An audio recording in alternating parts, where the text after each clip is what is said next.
Ricky is also one of a total of 7 drivers on the grid who have previously won the Daytona 500.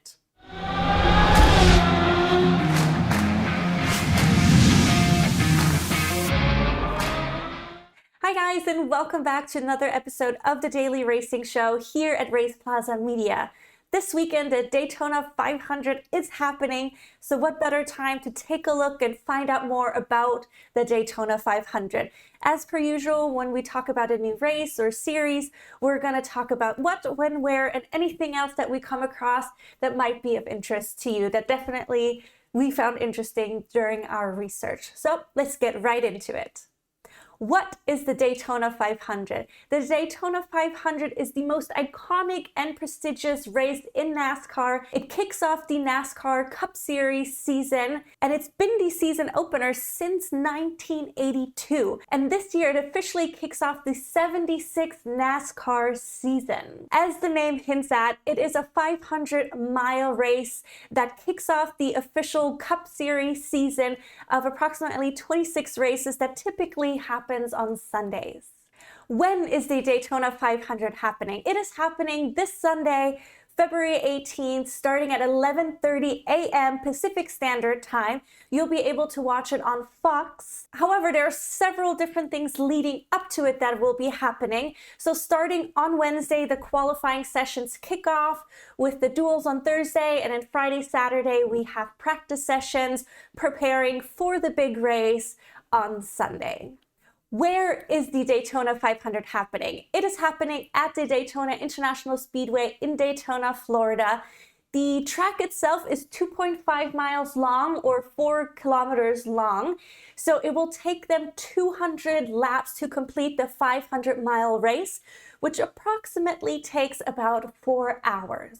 The Daytona International Speedway is one of 3 circuits during the Cup Series season that is considered a drafting track, which means the cars align behind each other on the track to get a speed boost, which is also called a slipstream. The other 2 tracks are the Atlanta Motor Speedway and the Talladega Superspeedway.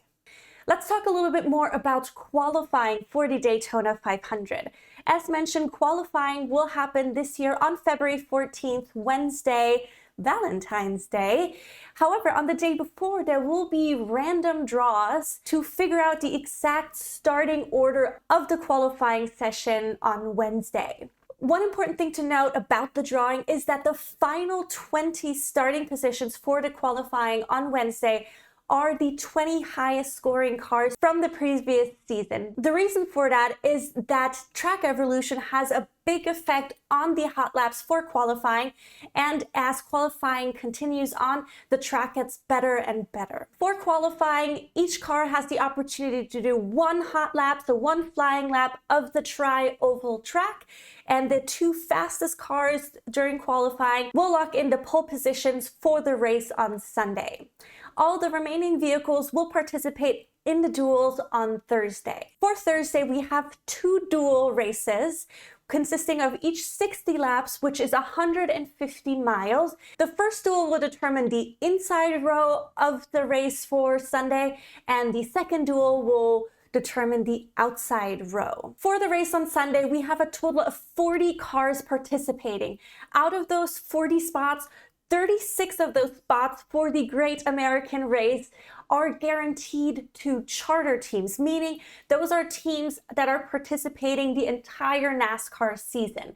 The remaining 4 are for open teams, so for cars that are only participating in certain races throughout the season. 2 of those 4 spots will go to the 2 highest open team qualifying times, and the remaining 2 of them will go to whoever does best during the duels. And then once the duels conclude on Thursday, we have practice sessions that are happening on Friday and Saturday in preparation for the Great American Race on Sunday. As per usual, we also want to take a look into history, talk about the most notable drivers, and of course also the winner from last year. Ricky Stenhouse Jr. won last year's Daytona 500, the 65th Daytona 500. Ricky is also one of a total of 7 drivers on the grid who have previously won the Daytona 500.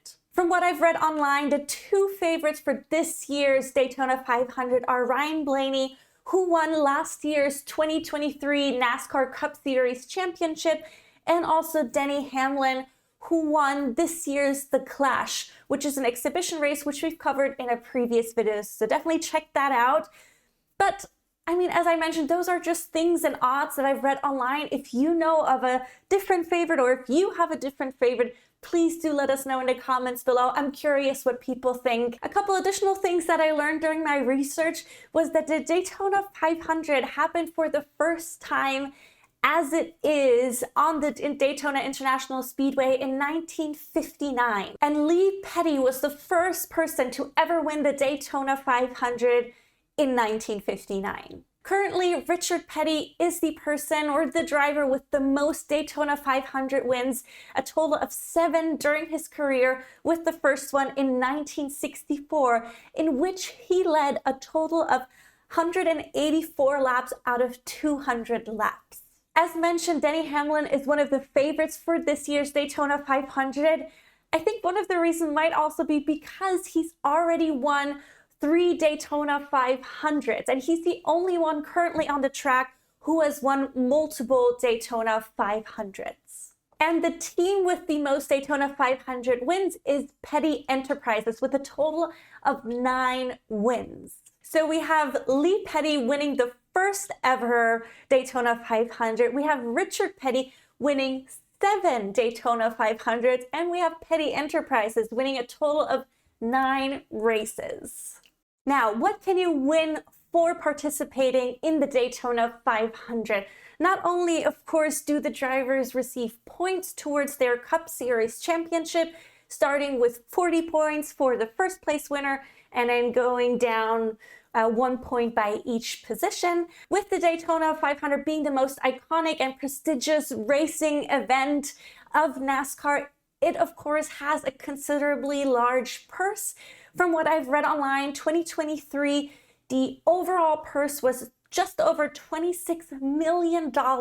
Of course, that's divided up between all the participants in the final race. And the winner, of course, gets the biggest chunk. So it's definitely worth it. Where can you watch the Daytona 500? As mentioned, it will be broadcast on Fox, and if you want to listen to it on the radio, you can listen to it via Sirius XM and the Motor Racing Network. If you're not located in the US, you'll be able to watch it on Viaplay Sports 1.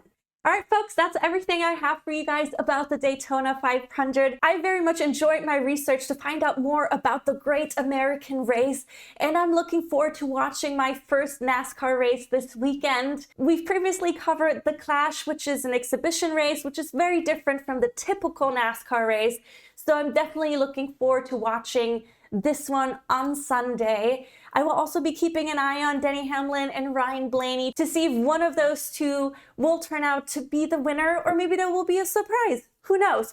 Do let me know in the comments below if you've seen a NASCAR race before. Do you have any tips for first-time watchers? And with that, I want to say thank you so much for tuning in. Remember to like and subscribe. And as per usual, we'll see you tomorrow. Bye-bye.